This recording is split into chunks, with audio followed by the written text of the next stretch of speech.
நல்லா இருக்க படத்தை நல்லா இல்லைன்னு சொல்கிறது, நல்லா இல்லாத படத்தை நல்லா இருக்குன்னு சொல்கிறது, இந்த வேலையெல்லாம் வந்து பார்த்தோன்னா பணம் வாங்கிட்டு பண்ணாங்க. அதை முதல்ல வந்து தோலுரிச்சு காட்டினது வந்து யோகி பாபு தான். நேரடியாக அடித்தார். படத்தை ப்ரமோட் பண்ணணுன்றதுக்காகவே வந்து அந்த இன்ஸ்டாவில் பிரபலமாக இருக்கக்கூடிய ஃபாலோவர்ஸ் நிறைய வச்சுருக்கக்கூடிய வந்து நபர்களை வந்து திரட்டி கொண்டு வந்து அவங்கள வந்து படம் பார்க்க வச்சு அவங்கள வந்து ஃபேக்காக வந்து அவங்கள வந்து படம் நல்லா இருக்குன்னு சொல்லி விமர்சனம் பண்ணுறாங்க பார்த்தீங்களா. ஸோ அதனால் இவங்க படத்தை ஓட வைக்கணுன்றதுக்காகவே வந்து இந்த இன்ஸ்டா பிரபலங்கள்லாம் கூப்பிட்டு வந்து ஹோட்டலில் ஒரு பார்ட்டி கொடுத்து காசை கொடுத்து அவங்க பேசிட்டா ஓடிடுமா படம்? யார் பேசினாலும் ஓடாது.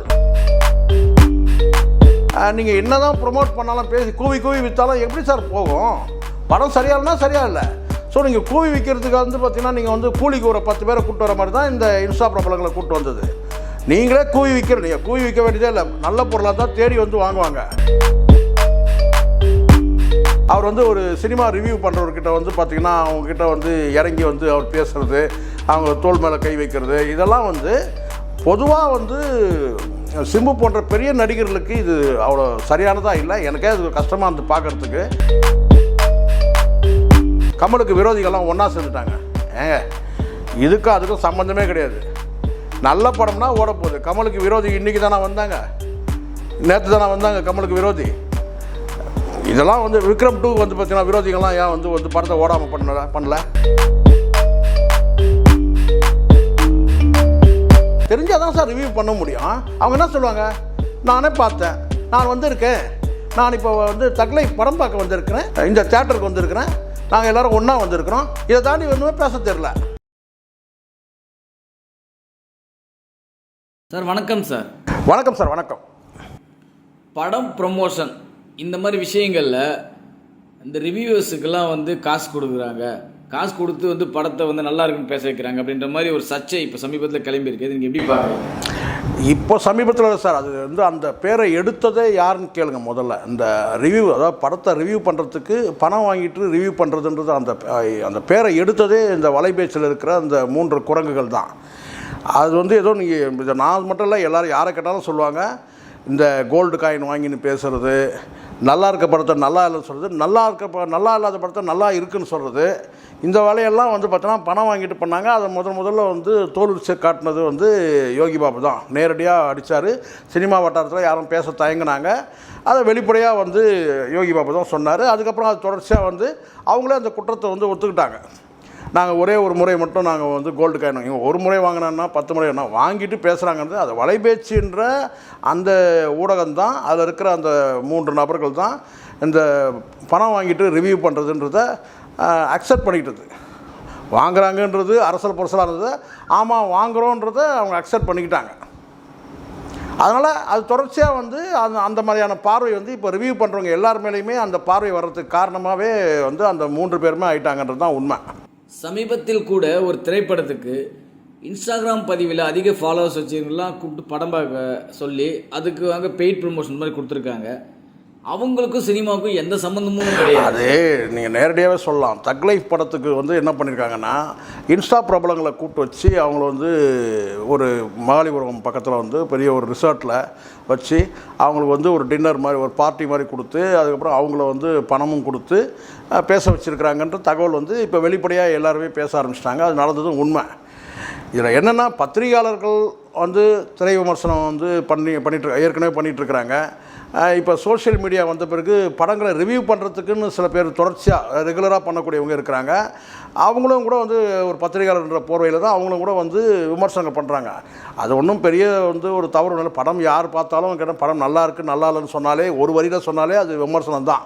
ஒரு படத்தை வந்து படம் நல்லா இருக்குது நல்லா இல்லை சுமாராக இருக்குது அப்படின்னு சொன்னாலே விமர்சனம் தான். அதை வந்து இவங்க தான் பண்ணலாம், படம் பார்க்குறவங்க எல்லாருமே பண்ணலாம். ஆனால் இவங்க என்ன பண்ணிட்டாங்கன்னா குறிப்பிட்டு இன்ஸ்டாவில் வந்து யாரெல்லாம் பிரபலமாக இருக்கிறாங்களோ அவங்கள வாண்டடாக வர வச்சு அவங்களுக்கு ஒரு ஃபண்டை கொடுத்து வாண்டடாக வர வச்சு அவங்களுக்கு ஒரு பார்ட்டி வச்சு அவங்க பேசுனா படம் ஓடணும்னு சொல்லி நம்புகிறாங்க பார்த்தீங்களா. அதுதான் தப்பு. படத்தை வந்து பார்க்குற டிக்கெட் கொடுத்து பார்க்குற எல்லாருமே விமர்சனம் பண்ணலாம் சார். அது ஒன்றும் குற்றம் ஒன்றும் கிடையாது. படம் நல்லா இருந்தால் நல்லாயிருக்கு, நல்லா இருந்தால் நல்லா இல்லை, அவ்வளோதான். சுமாராக இருக்குன்னா சுமாராக இருக்குது. ஆனால் படத்தை ப்ரமோட் பண்ணணுன்றதுக்காகவே வந்து அந்த இன்ஸ்டாவில் பிரபலமாக இருக்கக்கூடிய ஃபாலோவர்ஸ் நிறைய வச்சுருக்கக்கூடிய வந்து நபர்களை வந்து திரட்டி கொண்டு வந்து அவங்கள வந்து படம் பார்க்க வச்சு அவங்கள வந்து ஃபேக்காக வந்து அவங்கள வந்து படம் நல்லா இருக்குன்னு சொல்லி விமர்சனம் பண்ணுறாங்க பார்த்தீங்களா. அங்கே தான் சிக்கலில் மாட்டினாங்க. இதில் பண்ணவங்க யாருன்னு கேட்டிங்கன்னா மிக பிரபலங்கள், அதாவது கேட்டால் இவங்கெல்லாம் வந்து பெரிய தமிழ் சினிமாவில் ஜாம்பவான்கள். மணிரத்னம், கமலஹாசன், சிம்பு கூட சேர்த்துக்க முடியும் இதில். ஸோ இவங்கெல்லாம் ஒரு நடித்த படத்தில் இப்படியான வந்து ப்ரொமோஷன் வந்து எதுக்காக பண்ணணும்? இவங்களுக்கு ஏற்கனவே விளம்பரம் தேவையா? சிம்புவுக்கு விளம்பரம் தேவையா? கமலஹாசனுக்கு விளம்பரம் தேவையா? மணிரத்னத்துக்கு விளம்பரம் தேவையா? எதுக்காக இந்த விளம்பர ப்ரொமோஷன்? நீங்கள் படம் நல்லா இருக்குன்னா நல்லா இருக்குன்னு சொல்ல போகிறாங்க, நல்லானா நல்லான்னு இந்த ஆடியன்ஸே சொல்ல போகிறாங்க. இப்போ சில படங்கள் ஓடிச்சு, டூரிஸ்ட் ஃபேமிலிலாம் வந்து லோ பட்ஜெட் படம் தான், அறிமுக இயக்குனர் தான், பெரிய பிரபலங்கள் இல்லாதவங்க தான் நடித்தவங்க, சிம்ரன் வந்து சசிகுமாரை தவிர்த்துட்டு. அப்போது அந்த படம்லாம் வந்து பெரிய அளவில் ஓடிச்சுன்னா அது என்ன இந்த மாதிரி இன்ஸ்டா பிரபலங்களை வச்சு பேச வச்சாங்களா? இயல்பாக நடந்தது. இன்ஸ்டா பிரபலங்களால் நடக்கலை.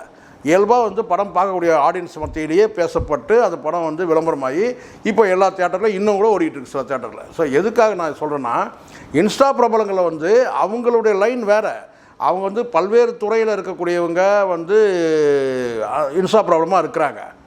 அப்போ அவங்களெல்லாம் கூப்பிட்டு வந்து சம்மந்தமே இல்லாமல் ஒரு படத்துக்கு வந்து அவங்களே இயல்பாக பண்ணால் பிரச்சனை கிடையாது. இப்போ இன்ஸ்டா ப்ராப்ளங்கள் வந்து பண்ணவே கூடாதா ப்ரொமோஷனு அப்படின்னு சில பேர் கேட்பாங்க. பண்ணட்டும்.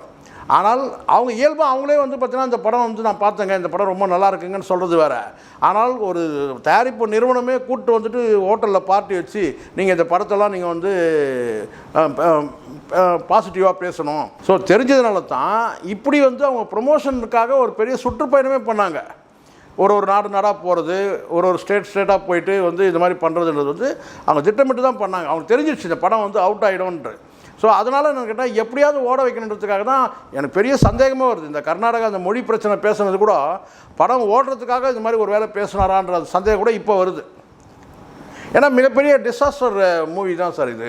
வரலாறு காணாத ஒரு தோல்வி சொல்லுவாங்க இல்லையா. இது வரைக்கும் முன்னாடி உள்ள ரெக்கார்டெல்லாம் உடச்சி படம் வெற்றிகரமாக வருதுங்க. இதுக்கு முன்னாடி நடந்த அந்த பட தோல்வி எல்லாத்தையும் கடந்து வந்து பெரிய தோல்வியாக வந்து இந்த படம் தக் லைஃப் வந்து ஏற்பட்டிருக்கு. ஸோ அதனால் இவங்க படத்தை ஓட வைக்கணுன்றதுக்காகவே வந்து இந்த இன்ஸ்டா பிரபலங்கள்லாம் கூப்பிட்டு வந்து ஹோட்டலில் ஒரு பார்ட்டி கொடுத்து காசை கொடுத்து அவங்க பேசிட்டா ஓடிடுமா படம்? யார் பேசினாலும் ஓடாது. இங்கே விமர்சனம் எல்லாரும் செய்யறதுக்கு தகுதி இருக்குதான். ஆனால் விமர்சனம் பண்ணுறதுனாலே அது படம் ஓடிடணும்லாம் கிடையாது. இயல்பான விமர்சனங்கள் வந்து இயல்பாக அமையணும். அது வந்து இப்போ அது ஒரே உதாரணம் தான் இந்த டூரிஸ்ட் ஃபேமிலி.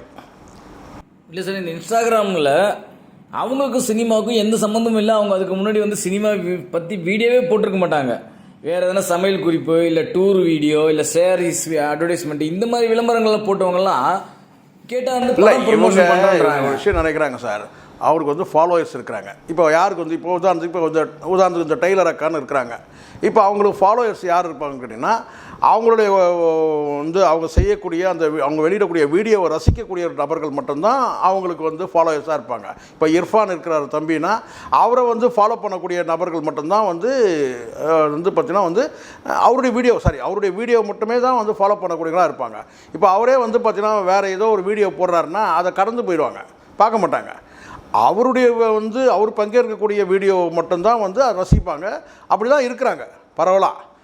இப்போ வந்து இன்ஸ்டாவில் ஒரு துறை சார்ந்து ஒரு ப்ராப்ளமாக இருக்கார். கிரிக்கெட் சம்மந்தமாக பேசுகிறாங்கன்னா கிரிக்கெட் ஆடியன்ஸ் வந்துடுவாங்க.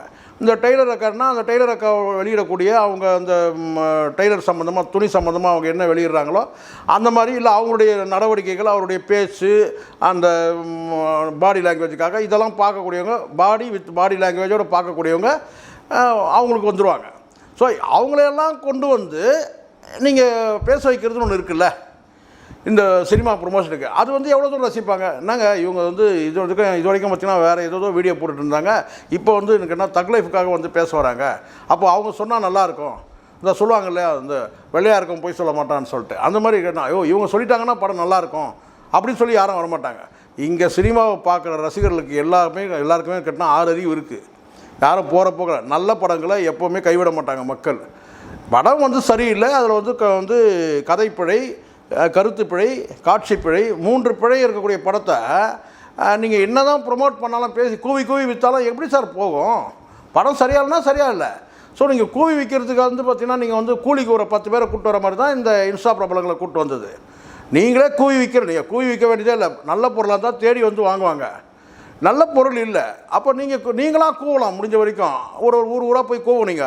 அதுக்கப்புறம் நீங்கள் கூலிக்கு ஆளை வச்சு கூவ வைக்கிறீங்கல்ல, அப்போ தான் சிக்கலாச்சு. நான் பார்த்த சில காட்சிகள் பார்த்தேன். சிம்புவோட சில அந்த மகாலிபுரத்தில் நடந்த அந்த ஹோட்டலில் அவர் சிம்பு வந்து பார்த்தீங்கன்னா வந்து சில பேர்கிட்ட வந்து அவர் வந்து நடந்துக்கிற விதம் இதெல்லாம் நான் பார்த்தேன். இந்த ப்ரொமோட் பண்ணுறாங்கல்ல, படத்தை ரிவ்யூ கொடுக்குறாங்க இல்லையா, அவங்க இதெல்லாம் பலவீனம். ஒரு பெரிய ஸ்டார் அவர் வந்து சிம்பு. அவர் வந்து ஒரு சினிமா ரிவ்யூ பண்ணுறவர்கிட்ட வந்து பார்த்திங்கன்னா அவங்கக்கிட்ட வந்து இறங்கி வந்து அவர் பேசுகிறது, அவங்க தோள் மேலே கை வைக்கிறது, இதெல்லாம் வந்து பொதுவாக வந்து சிம்பு போன்ற பெரிய நடிகர்களுக்கு இது அவ்வளோ சரியானதாக இல்லை. எனக்கே அது கஷ்டமாக இருந்து பார்க்குறதுக்கு. நீங்கள் பெரிய ஸ்டார், நீங்கள் அந்த இடத்துலேருந்து நீங்கள் இறங்கக்கூடாது. நீங்கள் வந்து ரொம்ப க்ளோஸாக இருக்கீங்கன்னா வேறு ஒரு நிகழ்ச்சியில் க்ளோஸாக இருக்கலாம். அப்போ படம் ரிவ்யூ பண்ணுறவங்களும் எல்லோரும் கூப்பிட்டு வந்துட்டு அவங்கக்கிட்ட ரொம்ப க்ளோஸாக இருக்குதுன்னா அப்போனா நீங்கள் நல்ல விதமாக என் படத்தை பற்றி பேசுங்கன்ற மாதிரி ஆகிடுதில்ல. அது பார்க்குறவங்களுக்கே புரியுது. அது சிம்பு வந்து அந்த மாதிரி நடந்துக்கிட்டார். சிம்பு பெரிய ஸ்டார். அவர் இந்த படத்தில் ஒத்துக்கிட்டதே தப்பு. சரி, ஒத்துக்கிட்டார். படம் வந்து ரிலீஸ் ஆகுது. அது டூ ஆர் டை தான். ஓடுதோ ஓடலையோ எப்படி இருந்தாலும் பெரிய வந்து எவ்வளோ தோல்வியை சந்தித்தவர் தான் சிம்பு. இந்த தோல்வி என்ன செஞ்சிட போகுது? சிம்புவை பொறுத்த வரைக்கும் ஒரு பீனிக்ஸ் பறவை மாதிரி தான். அது சுட்டரிக்கும் சாம்பல் வந்து கிளந்துடும் சொல்லுவாங்க, பீனிக்ஸ் பறவை. அந்த மாதிரி தான் பல தோல்வியை சந்தித்தவர் தான் சிம்பு. இந்த தோல்வி என்ன ஆகிட போகுது? ஸோ இதுக்காக போயிட்டு வந்து இன்ஸ்டா பிரபலங்கள்லாம் கூப்பிட்டு உட்கார வச்சு அங்கே வந்து பேசுறது.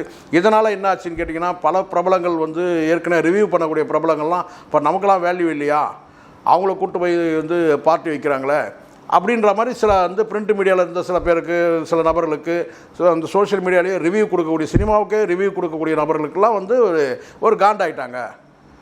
புரிகிற லாங்குவேஜ் சொன்னால் அப்படி தான். ஒரு சிம்பு மேலே ஒரு காண்டாயிட்டாங்க, கமல் மேலே ஒரு காண்டாயிட்டாங்க. ஸோ அதனால் அவங்க வந்து பார்த்தீங்கன்னா வந்து நெகட்டிவ் விமர்சனம் பண்ணாங்களான்றது கிடையாது. நெகட்டிவ் விமர்சனம் பண்ணாலும் பாசிட்டிவ் விமர்சனம் பண்ணாலும் படம் நல்லா இருந்தால் ஓடும். சில பேர் சொல்கிறாங்க, இந்த தனஞ்சயன் போன்ற நபர்கள்லாம் சொல்கிறாங்கன்னா வந்து கமலுக்கு விரோதிகள்லாம் ஒன்றா சேர்ந்துட்டாங்க. ஏங்க, இதுக்கும் அதுக்கும் சம்மந்தமே கிடையாது. நல்ல படம்னா ஓடப்போகுது. கமலுக்கு விரோதி இன்றைக்கி தானே வந்தாங்க, நேற்று தானே வந்தாங்க கமலுக்கு விரோதி. இதெல்லாம் வந்து விக்ரம் 2 வந்து பார்த்தீங்கன்னா விரோதிகள்லாம் ஏன் வந்து படத்தை ஓடாமல் பண்ணல? ஸோ விரோதிகளுக்கும் இதுக்கும் சம்மந்தமே இல்லை. படம் சரியாக இல்லை.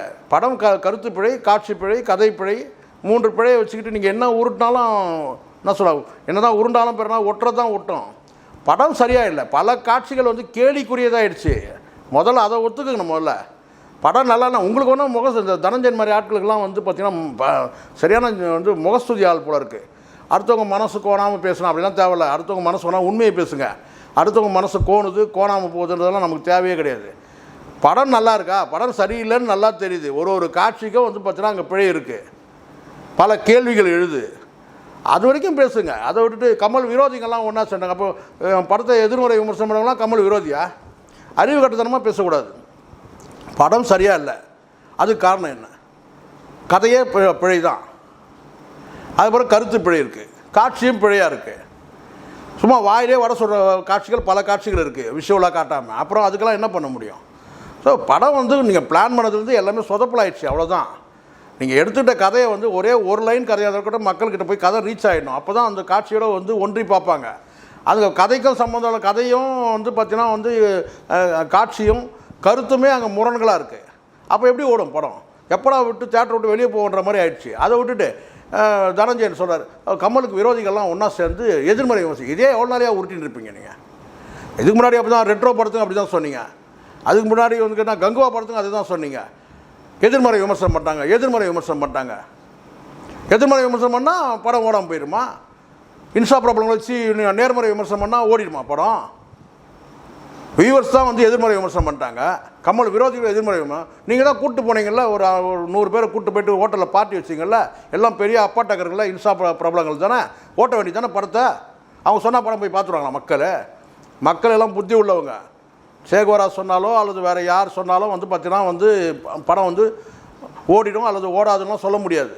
அவங்க கருத்தை சொல்கிறாங்க, என் கருத்தை நான் சொல்கிறேன், அவ்வளோதான். படம் வந்து பார்த்திங்கன்னா 3 பிழைகள் இருக்குது. கதையே பிழை, கருத்து பிழை, காட்சி பிழை, அவ்வளோதான். நம்மனா வந்து வலை பேச்சுற மாதிரி காசு வாங்கி நான் பேசுகிறோம். படம் ரிலீஸ் ஆகிற அன்றைக்கி ஆகா ஓகோன்றானுங்க. அப்படியே பேச்சை பார்க்கணும் நீங்கள். அதோட அந்த அந்தப்புறம் அந்தனன்றவன் பஞ்ச் கொடுக்குறாரு. என்னன்னு கேட்டிங்கன்னா, தக் லைஃப் கமலுக்கு ஒரு லக் லைஃப் எங்கடா லுக் லைஃப் தான் ஆயிடுச்சு.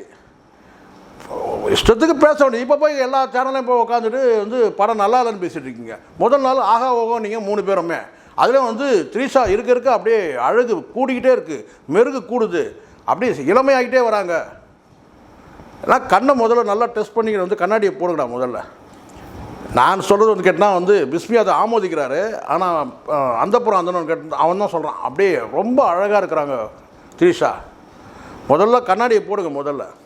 ஸோ விமர்சனங்கள் வந்து பொதுவானது. படத்தை பார்க்குற அத்தனை பேருமே ரசிகர்கள் மட்டுமே கிடையாது, படத்தை பார்க்குற சாதாரண மக்கள் எல்லாருமே வந்து கேட்டால் விமர்சனம் பண்ண முடியும். படம் நல்லா இருக்குன்னா நல்லா இருக்குது, நல்லா இல்லைன்னா நல்லா இல்லை, சுமாராக தான் சுமாராக இருக்குது, அவ்வளோதான். இதுதான் விமர்சனம். அதாண்டி டெக்னிக்கலாக சில விஷயம்னா அவங்களுக்கு தெரிஞ்ச விஷயங்களை சொல்கிறாங்க, அவ்வளோதான். கதையில் கோளாறுனா கதையை பற்றி தெரிஞ்சவங்க சொல்கிறாங்க. டெக்னிக்கலாக வந்து பார்த்தீங்கன்னா கேமராவோ அல்லது வேறு எதுவோ விஷுவல்ஸ் காட்சிகள் எதுவாக இருந்தாலும் என்ன அதில் எடுக்கப்பட்ட விதம் சரியில்லைன்னா சொல்கிறாங்க, அவ்வளோதான். எத்திக்ஸ் நம்புறவங்க சொல்கிறாங்க எத்திக்ஸே இல்லைங்க, என்னங்க வந்து அப்பாவுடைய வந்து ஒப்பாட்டியே வந்து பார்த்தீங்கன்னா மகன் வந்து லவ் பண்ணுறாரு அப்படின்னு பேசுகிறாங்க. இது தவறா இல்லையா? இது சாதாரண மக்களுக்கு யோசிக்க மாட்டாங்களா? உங்களுக்கு தான்டா எதுவும் இல்லை. அந்த வலைபேச்சில் சொல்ல உங்களுக்கு எதுவுமே கிடையாது. உங்களுக்கு தேவை பணம் தான். நீங்கள் படம் இருக்கும்போது சொன்னீங்களா, ஒரு வார்த்தை சொன்னீங்களா இதை விமர்சனம் பண்ணுவோம்? இப்போ போய் புலம்புறீங்கள. உங்கள் வலைபேச்சில் முதல் நாள் பேசுனானுங்க இவனுங்க, ஆஹா ஓஹோன்னானுங்க. அன்றைக்கி சொன்னீங்களா நீங்கள்? முதல்ல இங்கே விமர்சனங்களெல்லாம் வந்து படம் ஓடுது ஓடலன்றதை முதல்ல நிறுத்துங்க. நீங்களே நான் இப்போ நான் சொல்கிறேன் ரெட்ரோ படம் குப்பைன்னு பேசுகிறானுங்க இந்த வலைபேச்சில் இருக்கணுங்க. இப்போ தக் லைஃப் குப்பைன்னு சொல்லுங்கள் பார்க்கலாம். சொல்ல மாட்டானுங்க, ஏன்னா காசு வாங்கிட்டானுங்க. இதே ரெட்ரோ படத்துக்கு காசு வரல, அதனால் குப்பை படம்ட்டானுங்க.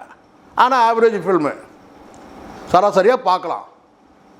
அப்படி ஒன்றும் மோசமான கருத்துக்கள் இதில் மாதிரி கிடையாது. இதில் ஏகப்பட்ட ஓட்டை உடச்சலமாக இருக்குது. ஓட்டெல்லாம் சாதாரண ஓட்டெல்லாம் கிடையாது. அதனால் விமர்சனங்கள் நீங்கள் படத்தை நம்பி நீங்கள் வந்து கதையை நம்பி அதில் இருக்கிற நடிகர்களுடைய நடிப்பை நம்பி அந்த 24 கிராஃப்டில் உழைப்பை நம்பி நீங்கள் படம் எடுங்க. இன்ஸ்டா பிரபலங்கள்லாம் வந்து பேசுகிறாங்கன்னா படம் ஓடினா எடுத்திங்கன்னா அது இப்படி தான் ஆகும். இல்லை சார், அந்த இன்ஸ்டா பிரபலங்கள் வந்து அந்த படத்தை ரிவ்யூ கூட பண்ணலை. நாங்கள் தேட்டருக்கு வந்திருக்கோம், படம் இப்படி தான் பேசுகிறாங்க சார். நீங்கள் தெரிஞ்சால் தான் சார் ரிவ்யூ பண்ண முடியும். அவங்க என்ன சொல்லுவாங்க, நானே பார்த்தேன், நான் வந்திருக்கேன், நான் இப்போ வந்து தக்லை படம் பார்க்க வந்திருக்கிறேன், அவர் வந்து இந்த தேட்டருக்கு வந்திருக்கிறேன், நாங்கள் எல்லோரும் ஒன்றா வந்திருக்கிறோம், இதை தாண்டி ஒன்றுமே பேச தெரில. நான் தான் சொல்கிறேன் சார், இங்கே வந்து சினிமா விமர்சனம் பண்ணக்கூடிய நபர்களை நான் யாரையும் குறை சொல்கிறதுக்காக நான் சொல்ல. அவங்களே என்ன சொல்கிறாங்கன்னா, முதல்ல இந்த படத்தை வந்து மணிரத்னம் இயக்கியிருக்கிறார், கமலஹாசன் தயாரித்திருக்கிறார், சிம்பு அவர்கள் ஒரு முக்கிய வடத்தை நடத்தியிருக்கிறார், ஏஆர் ரஹ்மான் இசையமைத்திருக்கிறார். இதுக்கே 5 நிமிஷம் ஆகிடுது. இத்தனைக்கும் வந்து காலகாலமாக ரிவ்யூ கொடுத்துருக்கிறவனே வந்து பார்த்திங்கன்னா இதை தான் சொல்கிறான். எடுத்ததுமே ஆரம்பிக்கும் போதே இதான் ஆரம்பிக்கிறான். இந்த படத்தை இயக்குனர் மணிரத்னம் இயக்கியிருக்கிறார், கமலஹாசன் நடித்திருக்கிறார், கமலஹாசன் தயாரித்திருக்கிறார், சிம்பு நடித்திருக்கிறார், இதில் வந்து த்ரீஷா நடித்திருக்கிறார். இப்படி தான் உருட்டுறானுங்க. இதுக்கே ஒரு 5 நிமிஷம் ஆகிடுது. படத்தை பார்க்காம ரிவ்யூ பண்ணுறான்றது அதில் தெரியும், பார்த்தாலே தெரியும். இவங்களாம் இதெல்லாம் பண்ணிவிட்டு ஏஆர் ரஹ்மான் இசையில் வந்து அனைத்து பாடல்களும் சூப்பர் ஹிட். பாட்டே இல்லை படத்தில். அதுவும் முத்தமழை பாடலுக்காகவே படம் வந்து ஓடுது. படத்தில் பாட்டே வரலடா அந்த பாட்டுன்னா இங்கே ரிவ்யூ கொடுத்துனுக்குறான். முத்தமழை பாடல் வந்து ரொம்ப அருமையான பாடல். அப்போ அது வந்து என்ன தெரியுது, இவன் படமே பார்க்கலன்னு தெரியுது. அந்த படத்தில் அந்த பாட்டே வரல.